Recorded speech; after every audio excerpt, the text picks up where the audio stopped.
महात्मा बुद्धा कहते हैं, मन के जीते जीत है और मन के हारे हार। इंसान का सबसे बड़ा शत्रु उसका मन है। अगर वह चाहे तो उसे बर्बाद कर दे, अगर वह चाहे तो उसे आबाद कर दे।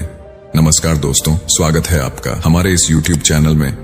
आज की कहानी में हम जानेंगे कि मन में उठ रहे गंदे विचारों को कैसे खत्म करें।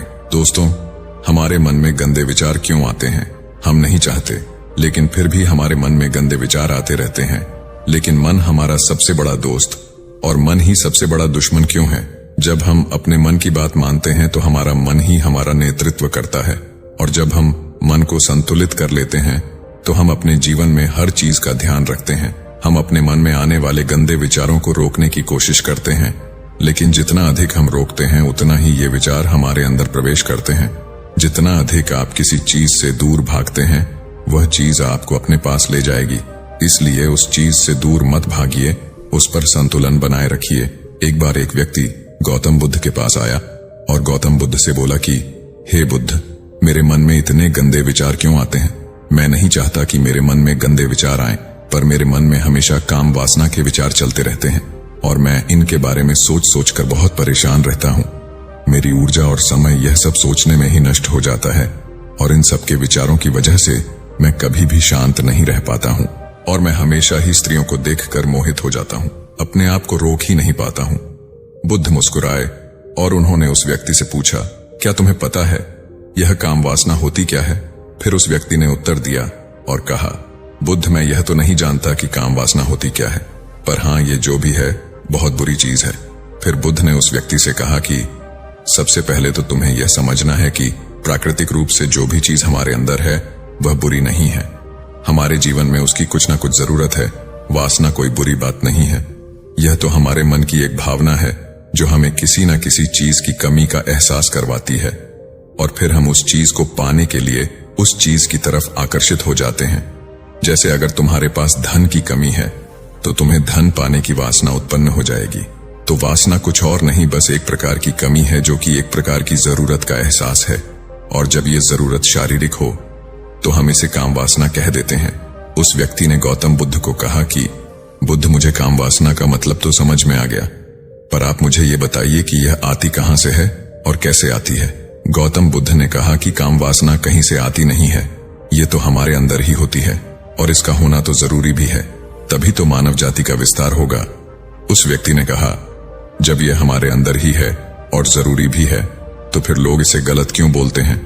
बुद्ध ने कहा कि यही तो समस्या है।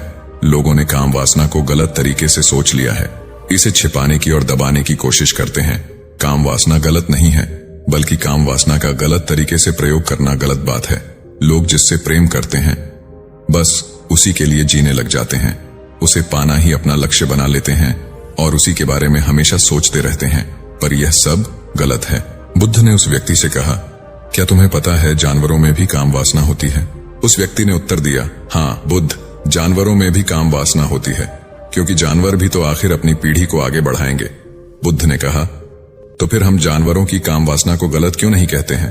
व्यक्ति ने कहा, मुझे नहीं पता महात्मा, आप ही मुझे बताइए।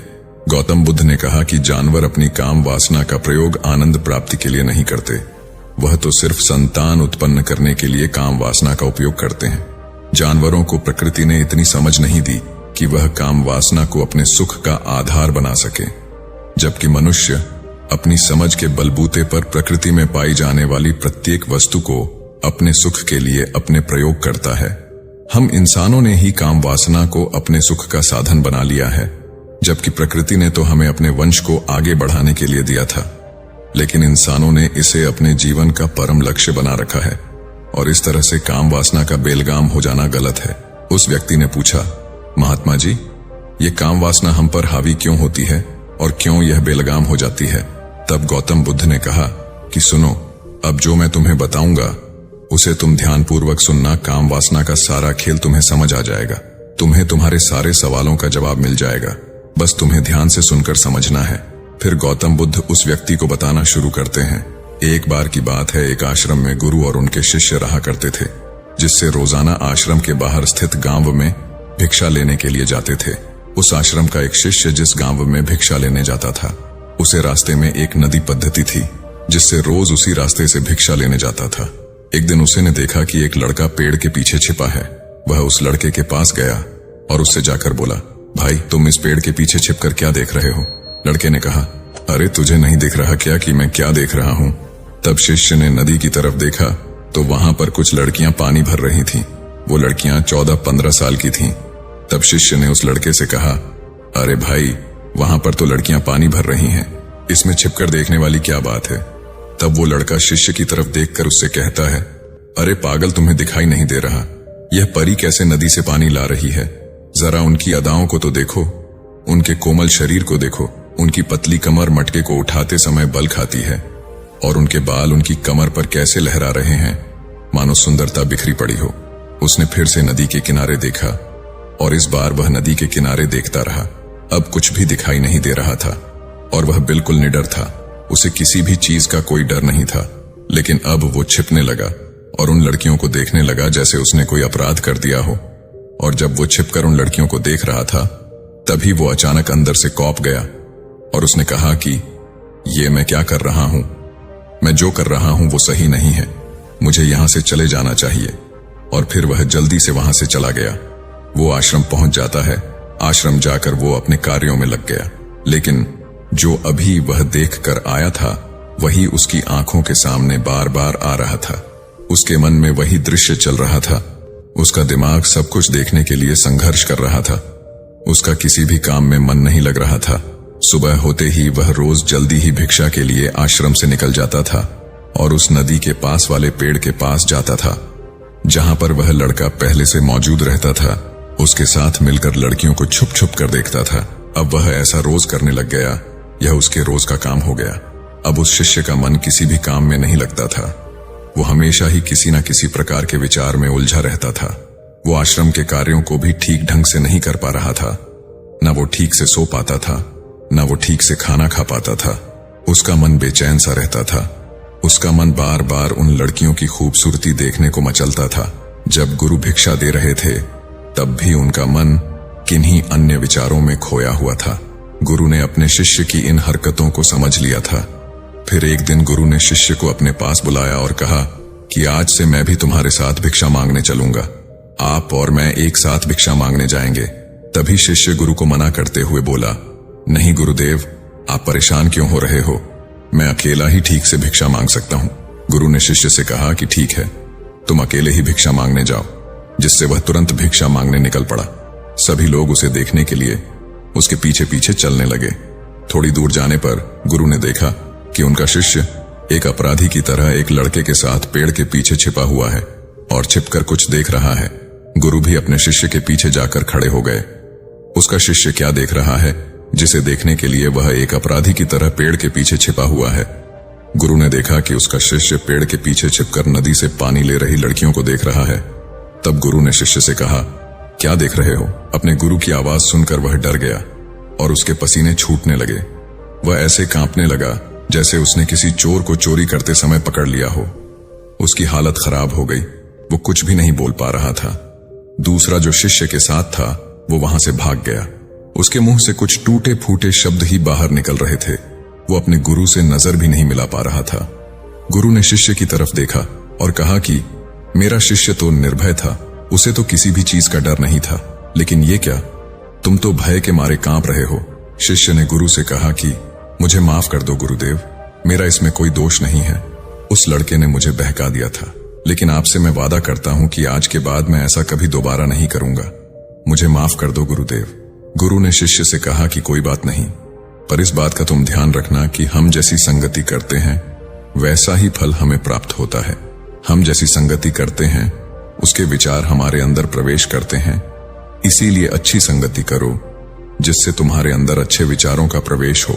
फिर गुरु और शिष्य आश्रम लौट आए और फिर से शिष्य आश्रम के कार्यों पर ध्यान देने लगा। उसने उस रास्ते को छोड़ दिया और दूसरे रास्ते से जाने लगा। वो अपने काम को ध्यान से करने लगा, लेकिन धीरे धीरे उसके अंदर क्रोध उत्पन्न हो गया और फिर वो दूसरे शिष्यों पर क्रोध करने लगा और बेचैन रहने लग गया। अब वो सही समय पर भोजन भी नहीं करता था। वो भोजन भी बहुत कम खाता था। एक रात गुरु शिष्य के पास आए और उससे बोले कि अब तक तुमने कितनी बार अपना वादा तोड़ दिया। यह सुनकर शिष्य अपने गुरु के चरणों में गिर गया और रोने लगा। रोते रोते ही उसने गुरु से कहा कि गुरुदेव, मैं कई बार अपना वादा तोड़ चुका हूं। फिर मैं वादा करता हूं, लेकिन हर बार जब मैं वादा तोड़ देता हूं तो मेरा मन मेरे वश में नहीं रहता। मैं बहुत कोशिश करता हूं कि अपने मन से सारे बुरे विचार निकाल दूं, लेकिन चाहकर भी मैं ऐसा नहीं कर पाता। फिर गुरु ने शिष्य को कहा कि चलो मेरे साथ। गुरु शिष्य को आश्रम के बगीचे में लेकर गए और शिष्य से कहा कि देखो, यहाँ पर कुछ नाली बनी हुई है जिससे नदी का पानी इन पौधों तक आ रहा है और यह पानी निरंतर गति से आगे बढ़ रहा है। क्या तुम इस पानी के बहाव को रोक सकते हो? शिष्य ने कहा कि हाँ गुरुदेव, मैं इस बहाव को रोक सकता हूं। फिर शिष्य ने मिट्टी उठाकर उस नाली में रख दी तो पानी थोड़ी देर के लिए रुक गया और फिर थोड़ी देर बाद उस मिट्टी के ऊपर से पानी बहने लगा। गुरु ने शिष्य से कहा, अरे ये क्या, ये तो पानी रुका ही नहीं। फिर से शिष्य ने कुछ कंकर पत्थर उठाकर उस नाली में रख दिए और फिर थोड़ी देर के लिए पानी रुक गया, लेकिन फिर थोड़ी देर बाद ही उन कंकड़ पत्थर के ऊपर से पानी निकल आया। फिर गुरु ने कहा कि शिष्य, यह क्या हुआ? पानी तो फिर से बहने लग गया। तुम तो बोल रहे थे कि तुम इसे रोक दोगे। क्या हम किसी काम को रोकना चाहे तो क्या हम उसे रोक नहीं सकते हैं? तब शिष्य ने कहा, कोई बात नहीं गुरुदेव, मैं इस पानी को तो आपको रोक के दिखाऊंगा। शिष्य फिर से एक बड़ा सा पत्थर लेकर आया और उस नाली पर रख दिया और पानी रुक गया। तब गुरु से कहा कि देखा गुरुदेव, मैंने कहा था ना कि पानी को मैं रोक दूंगा। मैंने पानी को रोक दिखाया। आपकी बात मैंने पूरी कर दी। गुरु मुस्कुराए और बोले, अच्छा जरा ध्यान से देखो, पानी रुक गया क्या? वो तो पीछे की नाली तोड़कर बाहर निकल गया और अगल बगल से बह रहा है। और ध्यान से देखो, इस पत्थर के आगे भी आ गया और ये पानी अपना रास्ता बदलकर फिर से आगे की तरफ जाएगा। और फिर थोड़ी देर बाद ऐसा ही हुआ। फिर गुरु ने शिष्य को समझाया कि तुम्हारे साथ भी तो ऐसा ही चल रहा है। तुम बार बार प्रयास कर रहे हो, बड़े से बड़ा प्रयास कर रहे हो, पर हर बार तुम्हारा प्रयास टूट रहा है और यह हमेशा टूटता ही रहेगा। तुम कितना भी बड़ा पत्थर रख लो, लेकिन पानी तो अपना रास्ता बना ही लेगा। ये सब देखकर शिष्य ने गुरु से कहा कि ही गुरुदेव, क्या कोई तरीका नहीं है जिससे मैं गंदे विचारों से बाहर निकल सकूं और यह मेरे मन में आए ही ना? गुरु शिष्य को एक नदी के पास ले गए जहां से उस बगीचे में पानी जा रहा था। गुरु ने शिष्य से कहा, वो पानी इसी नदी से जा रहा है।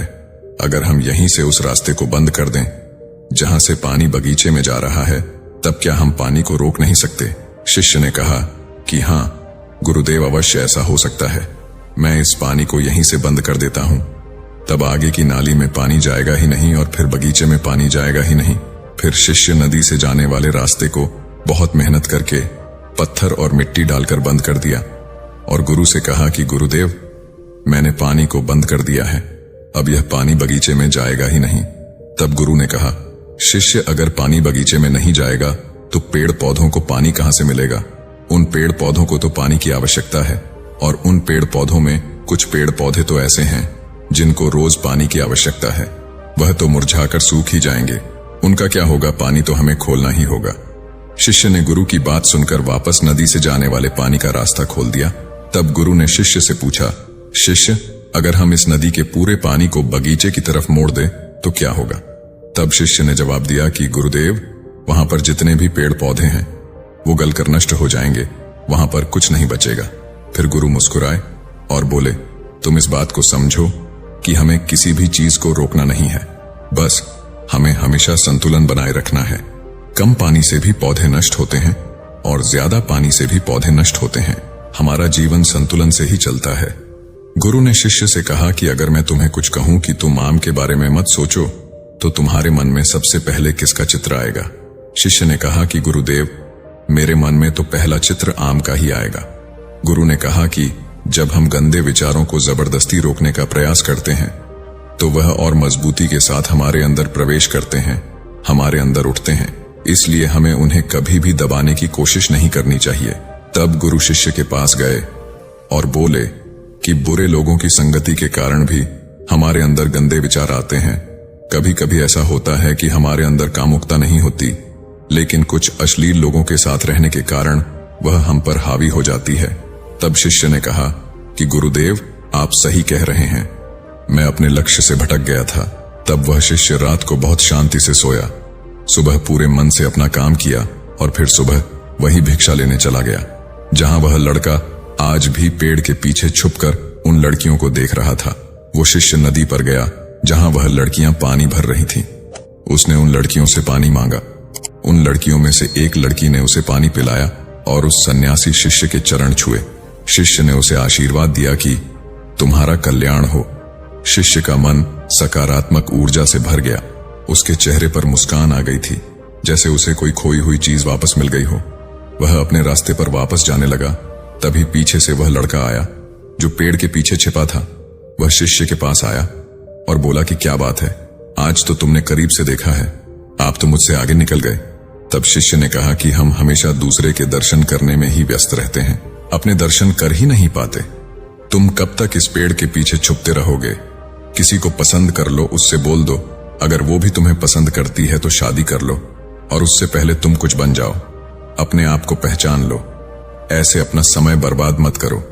फिर वह लड़का रोज उस शिष्य से मिलने लगा और उस लड़के ने नदी पर जाना छोड़ दिया। और फिर वो लड़का अपने जीवन में कुछ बनने के लिए संघर्ष करने लगा। तो तुमने देखा संगति का असर क्या होता है। अपनी संगति बदलो, अपने विचार बदलो। बुद्ध ने उस व्यक्ति से पूछा कि क्या तुम्हें तुम्हारे सारे सवालों का जवाब मिल गया? तब उस व्यक्ति ने कहा कि हाँ महात्मा जी, आपका बहुत बहुत धन्यवाद। तब गौतम बुद्ध ने उस व्यक्ति से कहा कि जब तुम्हारे मन में गंदे विचार आए तब आप अपने आप को दोषी मत मानो। यह शरीर है और यह सब हजारों वर्षों से सिखाया गया है। ये केवल तुम्हारे सोच लेने से, शपथ लेने से ये टूटने वाला नहीं है। लेकिन तुम्हारे पास वो शक्ति है, वो ऊर्जा है जिसका तुम्हें संतुलन उपयोग करना है। तुम एक जीवित ऊर्जा हो जो कुछ भी अनुभव करने के लिए स्वतंत्र है, जो निर्माण करने के लिए स्वतंत्र है। इसलिए तुम अपने आप को पहचानो। यह बोलकर गौतम बुद्ध मौन हो गए और वो व्यक्ति वहां से चला गया। तो दोस्तों, उम्मीद करते हैं कि आपको इस वीडियो से जरूर बहुत कुछ सीखने को मिला होगा। इसलिए इस वीडियो को अपने दोस्तों एवं परिवार के साथ ज्यादा से ज्यादा जरूर शेयर करें, ताकि उन्हें भी इस वीडियो से कुछ सीखने को मिल सके। और ऐसी ही ज्ञानवर्धक वीडियो देखने के लिए हमारे चैनल को सब्सक्राइब करना ना भूलें। धन्यवाद। नमो बुद्धाय।